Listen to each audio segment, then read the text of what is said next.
Hi, this is Naomi with Sword and Steel, and today I'm going to show you how I assembled the Leagues of Votann models from the Leagues of Votann army box.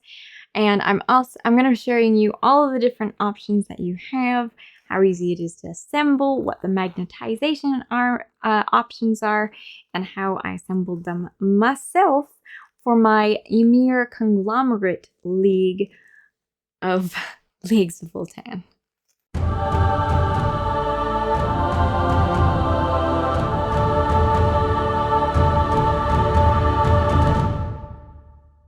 So Games Workshop gave me this copy early, so I wanted to get this out so that you could assemble it with ease after I've already figured out all the details. The Kâhl or Ulthar the Destined. Now Ulthar the Destined can only be used in the Greater Thurian League if you want your bonuses. He can also only be equipped with the Blade of the Ancestors and the Vulcanite Disintegrator, whereas the Kâhl can be equipped with a variety of different weapons. The right-handed weapon for the Kâhl can be the Auto Pattern Combi Bolter or the Vulcanite Disintegrator, and the left-handed weapon can be either a Forge Wrought Plasma Axe or a Mass Gauntlet. There are 3 head options, 2 are helmetless and 1 is a helmet currently unique to the Kâhl, which has a face etched into the helm. Other units all have more standard round helmets. Notably, all the helmetless head options can fit on all of the various models in the army box, so you can place whichever head you wish wherever you wish, and it will fit well. These heads are covered by their armor a bit though. Their chin and mouth are a bit covered up, so I would advise attaching the head to a piece of sprue or those GW subassembly pieces, so you can paint the head without having the armor in the way. It also allows you to prime your head separately from the armor, which I suggest to be a white or cream, so you can use transparent paints like shades or contrast paints to paint that face very well and relatively quickly. You can also orient the heads in whichever direction you want. Other than the helmets, which have a pre-generated, I guess one would say, direction based entirely on the helmet piece itself when you would push that helmet into place. Unlike on the Einherjar champion that we were about to get to, the Kâhl's options of Rampart Crest versus Teleport Crest do not have actual model representations to choose from, so you don't have to worry about that. For magnetization options, for the right-handed weapon, each weapon shares the one arm and the top of the Kâhl's hand, which is only a couple of millimeters in thickness, not giving you a whole lot of freedom to hide magnets there. I would actually suggest finding an extra arm and hand on a trigger somewhere. Probably in the Hearthkin warriors you will find them, so that you do not have to try and hide magnets in only a couple millimeters of thickness hand. For the left-handed weapon, there are 2 arms for the 2 weapons, so attaching options is a very simple magnet in the shoulder and magnet in the arm. Though jury-rigging it so that the shoulder pad doesn't touch either arm might be a bit difficult, or you may have to just deal with one not having a shoulder pad, or finding a shoulder pad from somewhere else. Now, the Einherjar champion. The Einherjar champion's stats suggest it should go with a group of Hearthguard, the models of which have not yet been set to release at the time of this video, but that means that since you want to use the champion with the Hearthguard, you should probably figure out how you want to build the Hearthguard and how you want to build this champion all at the same time. Or if you realize you don't want to build the Hearthguard, consider turning this champion into another Kâhl. You can only have one Kâhl in your army unless you also choose to have a high Kâhl for a few more points. His armor is bulkier than that of the Kâhl, but with different arms and a backpack from one of the Hearthkin warriors strapped to his back, I think the model would do just fine as a Kâhl. Particularly if you just tell your opponent, this is a Kâhl. The right arm has 2 melee weapon options, a mass hammer, which is an anti-tank option, and a dark star axe, which is an anti-low wound or infantry option. A note for attaching the weapons is at the shoulders. B10 and B12 pieces are a little bit strange to attach, a little anti-intuitive, because they attach to the arms rather than the shoulders, even though they are the shoulder pads. Now, for the arm where you might want to magnetize, that does complicate things.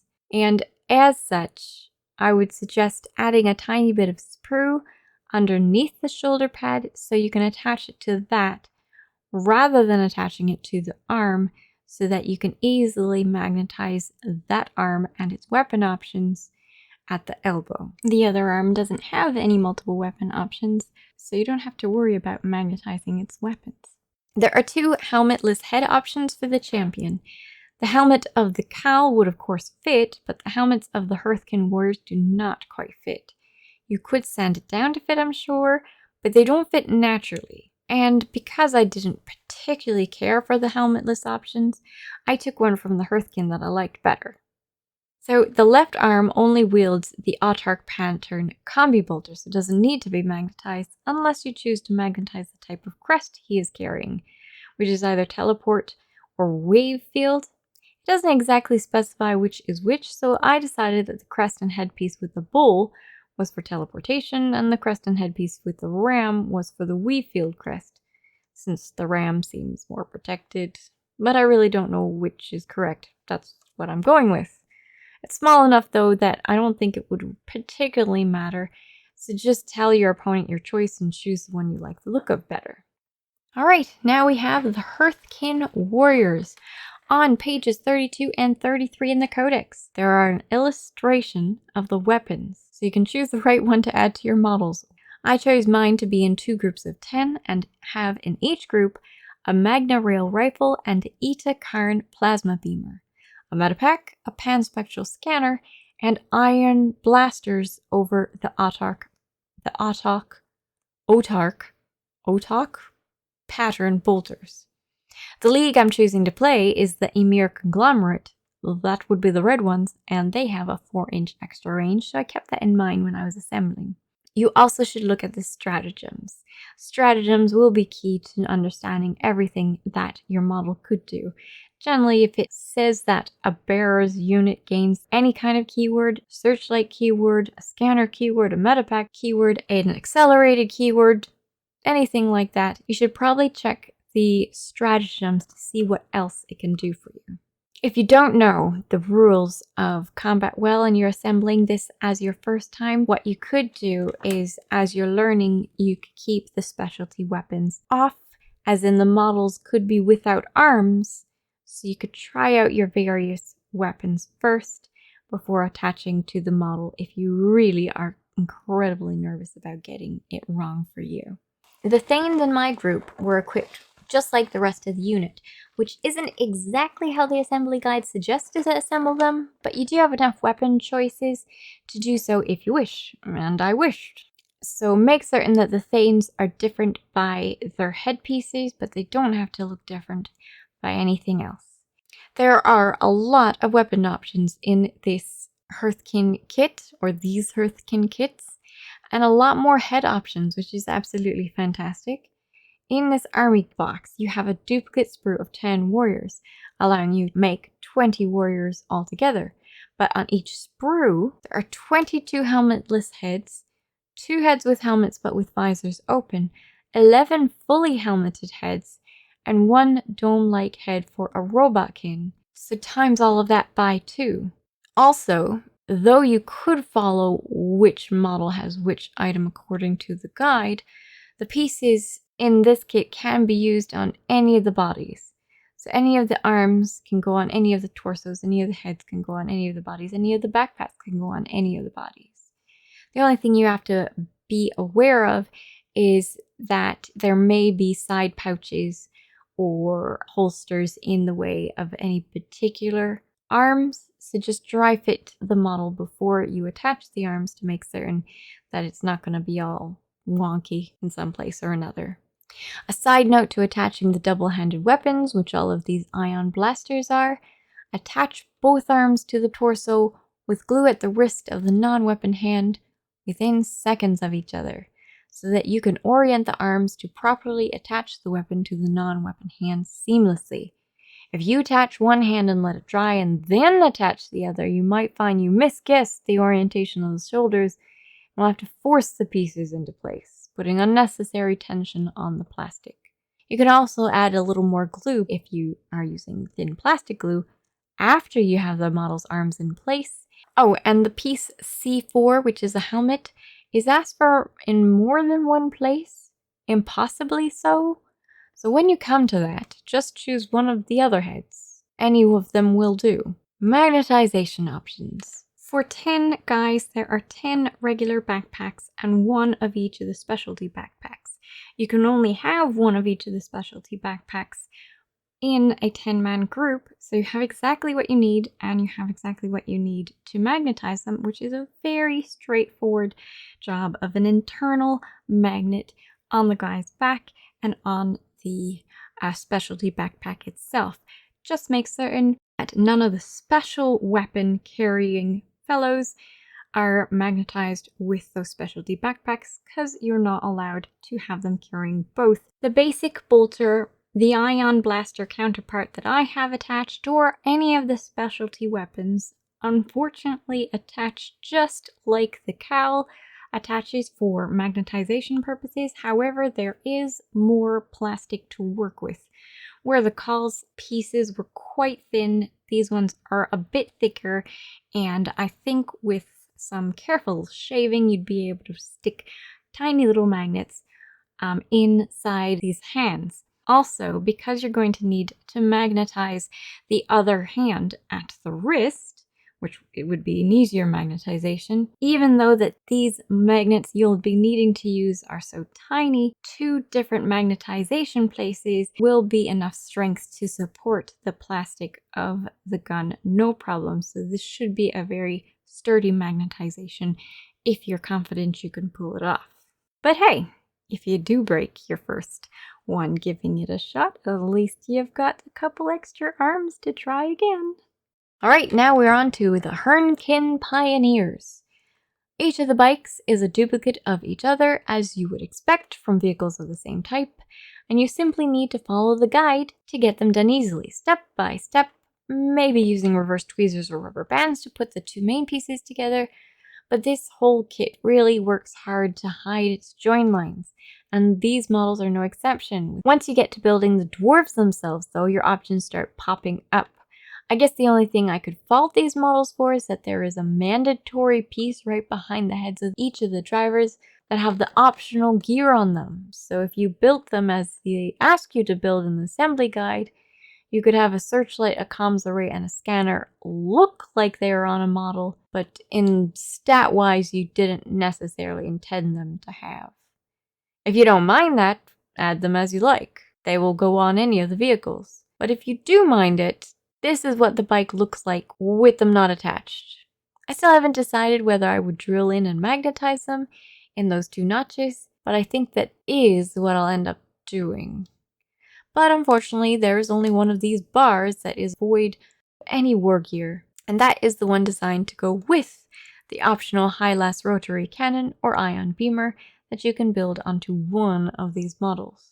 There are 10 head options for these models, where you need a maximum of 4, so one is a robot kin head and the others are helmetless, besides some fur hats and goggles. The choice of Magna Rail autocannon versus the pistol in each of the driver's hands is purely aesthetic, but if you go with the pistol, you can add an axe or an autocannon strapped to the vehicle side, which is always nice to look at. You are probably going to want to sub-assemble them, as in paint them in pieces, mostly because you can't get a lot of the details of the rider if his arms are on. If you don't mind that, if you don't mind having mostly his area down here being black because you won't be able to reach it with your paintbrush, then no worries, by all means. Whatever you prime it will be the color that is there.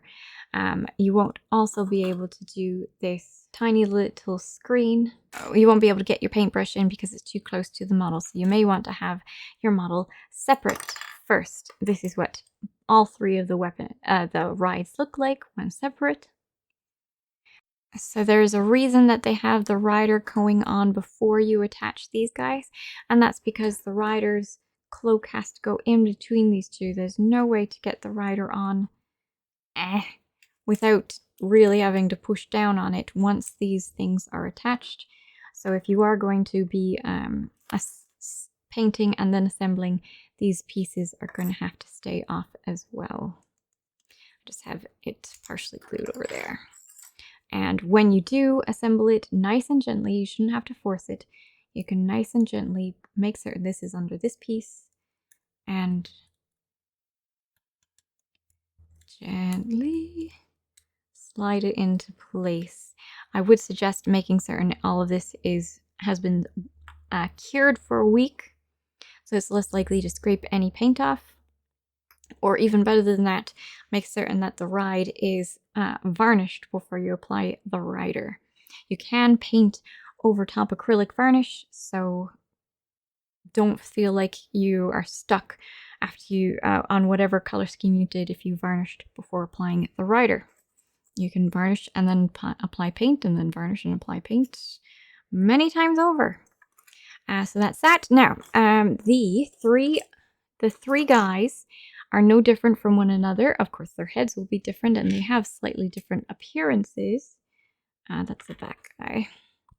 But statistically speaking, they are all carrying a bolter, and they're all carrying a pistol. So who you have holding what is completely up to you. There are 10 heads. One of them is a robot king head, but there are 10 heads. No helmets. All helmetless, except for little caps or goggles or stuff like that.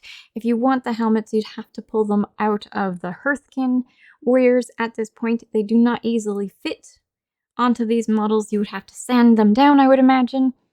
I think it could be done, but it's not natural. It's not going to be a natural fit. You do have to do something with the helmets if you want them helmeted. I think it can be done, but it's not natural. All right. So the other thing to note with these is that one of them, but only one of them, is going to have a guy on back, potentially, if you want it to do, for extra points. A guy on back is going to be holding one of these big weapons, a rotary cannon, which is how I'm going to assemble it, or you can also have a beamer, a beam weapon, but magnetizing these two separately is a bit of a pain in the butt. You are going to have to do a custom job to magnetize them because of the they share a variety of different pieces. So I would generally suggest choosing one or the other rather than trying to magnetize them separately. Choose one or the other so that you can assemble all of him, because he will include all of these pieces is what you need to magnetize the one weapon option, changing out the two if you so wish, versus the non special weapon is just one of these pieces. There's a variety of them. I chose the one that doesn't hang down so that this piece here won't get in its way. And then the other thing, there are bars behind the driver's heads. This is what it looks like without them, but if you wanted to attach them, you will have to note, because the only plain one you have goes with the specialty guy, each one will either have the probe light, the comms array, or the scanner. There is no option not to have one of them. Those cost extra points. I'm not exactly certain why they would have force you to put one or the other on. If you were going to magnetize it, I would suggest just drilling down into the backs of them until you can fit both the magnets that will stay there and the magnet that will attach to the bars itself, and attach them that way. And then you can also attach your extra saddlebags if you like, or extra little holster just to cover up that if you do not like where it is. Whatever you can to make it look good to you. And that is basically all I have to say about that. Of course, they're also not on fly bases, so you have a lot of freedom of how you attach it to the base. They go with a particular tiny little rock, but you definitely have a lot of freedom since most of the model is going to be covering up the base. So you could probably put it over a rock surface that's a lot higher, and sky's the limit. Thanks for watching. I hope you enjoyed. Like and subscribe if you did. Again, make certain if you had any questions about the assembly at all, though I really think it should be pretty straightforward unless you're magnetizing, and in case it will be more difficult. But these really came together really nicely. No issues whatsoever.